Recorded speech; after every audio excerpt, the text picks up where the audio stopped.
What's up, everybody? Happy Wednesday. Hope all of you are having a great day so far. Um, Today's episode of General Hospital, I enjoyed it. I really did like it. And after, Diane and Morgan's conversation, I actually have a different outlook on this situation, actually, and I'm gonna weigh in on that. I actually do have a different outlook here. Um, but anyway, Carly and Franco. What is the purpose of Franco? Like, really, like, what is his purpose? To me, I feel like the writers don't know what to do with his character. He serves no purpose on the show. I get bored. I'm a fan of Roger Howard, but I just feel like this character is not him. Like, it's just not something I could see him doing for years to come if it comes down to that. Because I don't know how long his contract is. I just can't see him on this show as Franco for too much longer. Um, I have such a pounding headache right now. I opened my door and I banged my face, like this side of my face, with the door. That shit just gave me a straight headache because I was rushing out the door and I made a mistake and I was walking too damn quick and I just bust the door open and knocked myself back in the face with it. I get clumsy sometimes. Anyway, I don't see a purpose with Franco. Franco just, I feel like they do that to a lot of characters. Jax, they definitely did that with Jax. When he came on the show, his purpose was Brenda. They put him with Brenda to give him a purpose. Then, he married Alexis and then Sky. And then finally they put him with Carly. And that's when he really started to be, get storylines. But mind you, Jax never really had his own storyline. He was always a part of other people's storyline. And then after him and Carly were getting a divorce, that's when we slowly but surely started seeing his character be written out. So it's like every time a character breaks up with Carly, they fizzle out, except for Sonny, because Sonny was on the show long before Carly. So it's like Franco has no fucking purpose. He honestly doesn't. Like, I don't see what they can do with him. Like, I just feel like he was a major flop to bring him back. And they should have just kept James Franco as Franco. It makes perfect sense. He's the originator of the show. And bring Roger Howarth in as a completely different character. But they done botched that. And I just can't see Franco with Carly. Like, I just really can't, because I don't really find them interesting. I mean, I see them more as friends, like how she was with Todd. That's pretty much the way I see it, as them just being friends, because I could never really see Carly with Todd. Blair was his girl. That was his thing. Carly was just a cheap substitution. But I just felt like they were just better as friends. I could see her and Franco as friends, but as boyfriend, girlfriend, potential husband and wife, hell to the no. Not in the least. Her and Derek Wells, kinda. But I feel like she's pumping Derek Wells for information, basically. She's trying to get the goods on him. And I know she is, because once Carly, I think she's attracted to Derek Wells, but I think, trust me, Carly is all business. She's playing that man and he's playing her. So it's a two-way street. Just like he was telling Ava Jerome, his sister, she needed his signature on those documents and stuff like that. And he didn't want to do it because he didn't want nobody finding out he was her partner. But Ava made a good point. The only people that's going to know he was her partner were lawyers. And they're bound by confidentiality, so they can't say shit, which is true. And if Franco did see the contract, it wouldn't matter because he doesn't really look at contracts anyway. And besides, everybody know that he's her, he's interested in art. So that's their cover story. And then when he mentioned Carly and stuff like that, Ava was like, why are you trying to be with her? Whatever you're doing, you need to be careful and stuff like that. I feel like this is typical Jerome, because I did watch some videos on YouTube of the Jeromes to catch myself back up with them. They are very sloppy, and everything Julian is doing is very sloppy. He showed his sloppiness, first of all, by hiring Duke Lavery to work for him. That was very sloppy. And now you're trying to get all close with Carly, and then you're basically taunting Sonny, and you're seen publicly with Ava. You're showing how sloppy you are. Seriously, you're showing just how sloppy you are, and that is very stupid. So, you know, he talking about he want to get some information from from Carly about Sonny's business and about his tactics and stuff like that, because he knows that Carly would know it, seeing how she was married to him. Which is true. Carly knows everything about Sonny's business. She pretty much knows the ins and out from Sonny and Jason. She pretty much know. But she never ran her mouth. I mean, mind you, she was married to Lorenzo Alcazar. She never not once discussed Sonny's business with Lorenzo. Ever. And he was one of Sonny's biggest enemies. She never opened her mouth about Sonny's business to Lorenzo. So what makes Derek think she's going to open her mouth about Sonny's business to him? And anything she tell him will probably be small shit, not nothing major. You know what I'm saying? Carly is very loyal to Sonny. She's not a snitch. She's very loyal. She always got Sonny back. She always had Jason back. So she's not going to say anything against Sonny. Her and Sonny are very cool. Even when they're not cool or in a good place, she's still loyal to him. To a certain extent, she's still loyal.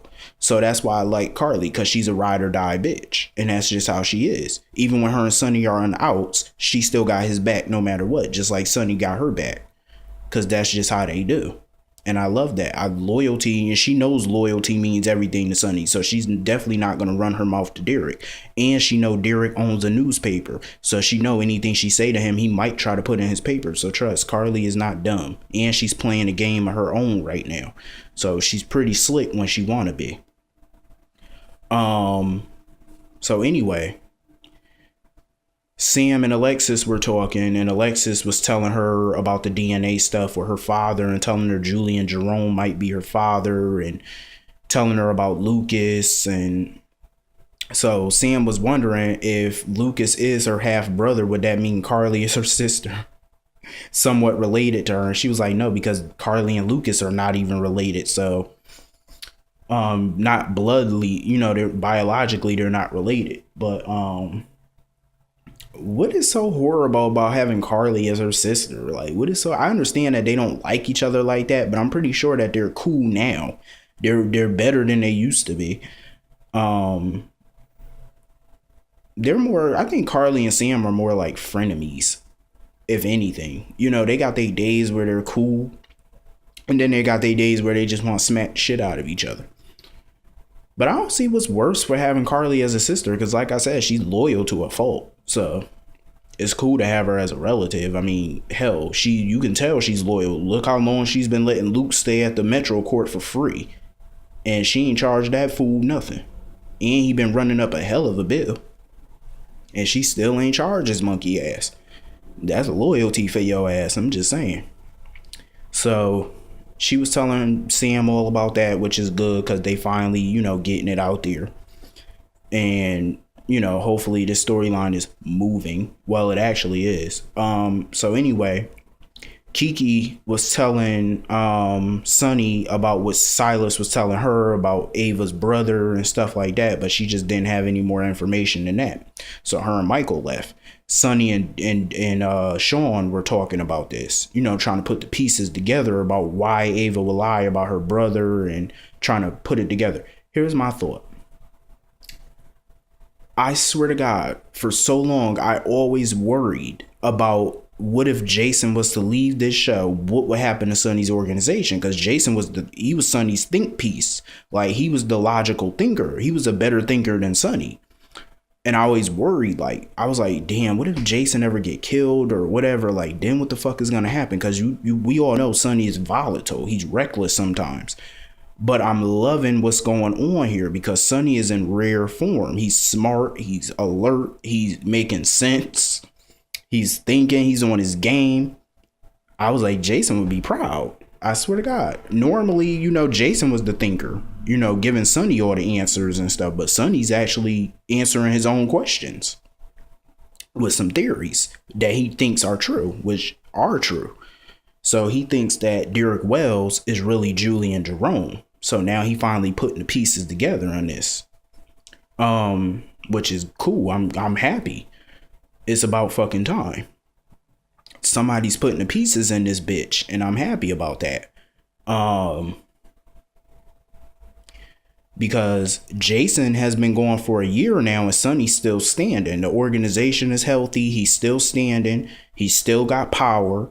And, I got to keep reminding myself, Sonny was a mob boss long before Jason even came to work for him. So you got to keep that in mind. So Sonny definitely knows the business and he's definitely smart. So kudos to Sonny.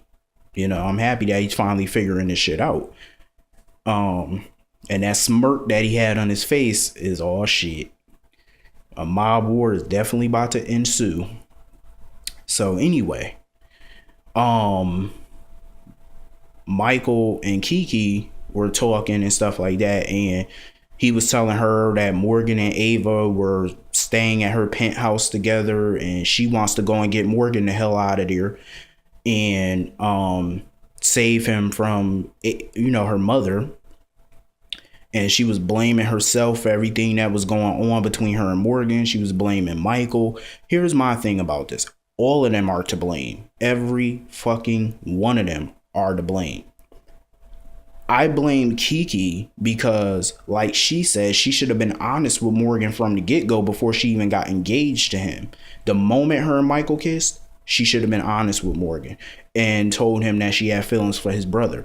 He might have been angry, but I don't think he would have been as angry as he is now. I don't think he would have. But the fact that she dragged it on, married him anyway, and knowing that she was in love with his brother, that's what set him off. That's what really took him off the deep edge. She should have ended the relationship with Morgan before it got way too serious. She did not do that. Michael should have been honest with Morgan. He should have been honest with Morgan when he kissed Kiki. He should have went to Morgan, told him what was going on, told him that he was in love with Kiki and that he's sorry. Had they been honest from the get-go, none of this might have not have been happening. I think Morgan would have been upset, but he wouldn't have wanted revenge. He wouldn't have been as hurt as he is now. But the fact that they let that drag on, that's what really, the longer you wait, the harder it's going to be. And that's what happened. And it backfired. Morgan, I feel like he shouldn't have, lied to Kiki about who, the fact that she wasn't a Quartermaine. He shouldn't have, did that. He shouldn't have married her knowing that she clearly had some type of feelings for his brother and he figured that out, but he married her anyway. He shouldn't have did that. That was just dumb. So I feel like they all just need to work this out at some point. I was all happy at first because, he was getting his little revenge and, I was happy, but now it's time for this to end. It's really time to mend fences, which brings me to Morgan and Diane and their conversation. That's why I have a whole new outlook on this, because Diane said some true shit to Morgan because Morgan wanted annulment, but she told him that it was fraud on his part because he married her under false pretenses, which is true, but Kiki married him under false pretenses as well. She married him knowing that she was in love with his brother, and she married him anyway. That's false pretenses as well. But Diane did have a point. Sonny loves his kids fiercely. He really does. He loves all his kids. I don't agree with Diane when she said that Sonny loves his kids equally. I don't agree with that. Clearly, I don't agree with that. I feel like he does play a favorite, and I think he does more for Michael, spend more time with Michael than he does with Morgan. He clearly does.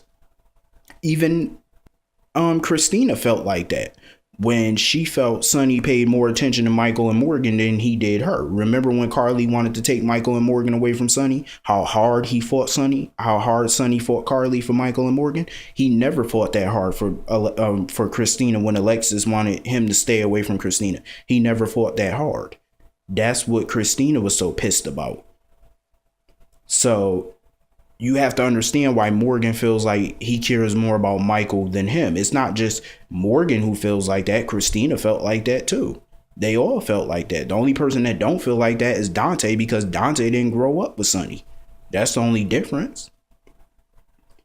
And I kind of agree. But here's my thing about it. Morgan did sound like Sonny when he told Diane when she's going to start doing her job and stop giving advice. That is typical Sonny, because Sonny used to say that all the time to Diane when she used to give him advice. But I do agree with Diane. I mean, you have to have some type of respect for Sonny, because He had so many enemies come and go in his life, and yet he's still standing. He came from the bottom, and now look where he is today. And Sonny started from nothing. And now he's one of the most feared mob bosses in Port Charles and probably all of New York as far as soaps is concerned. But you have to respect that. And I feel like Morgan, it's time for him to give Kiki this annulment, go push forward with it, move on with your life, reconcile with Sonny and Carly, build this family back up, because it is time to rebuild this family. Because him and Michael had the most closest brother relationship. And I used to love that relationship back then because Michael and Morgan were so close. I remember when Michael came out of his coma and Morgan went to go see Michael. He was so happy to see Michael out of his coma. They were so happy. They used to always play video games together. They used to do so much together. They had such a close relationship. You should not let no female come between that. You should not let that come in between a damn thing. And I hate that they let that happen. But it's time to rebuild that brotherly relationship. Do I think it's going to be as close and as the same? No, I think it's going to take work. But I believe they can do it. And then Morgan, you know, when Ava came home and stuff, he started looking through her bag because he was looking for a pen to fill out the paper, you know, to talk, you know, for Diane on the notepad. And he found the contract. And he saw Derek Wells' name on it. So I think Morgan eventually is going to piece together what the hell is going on, because, you know, he's just like Sonny. So, yeah, today's episode was very good. I like it. Today's episode was very lovely. So I will see all of you tomorrow. Have a great day.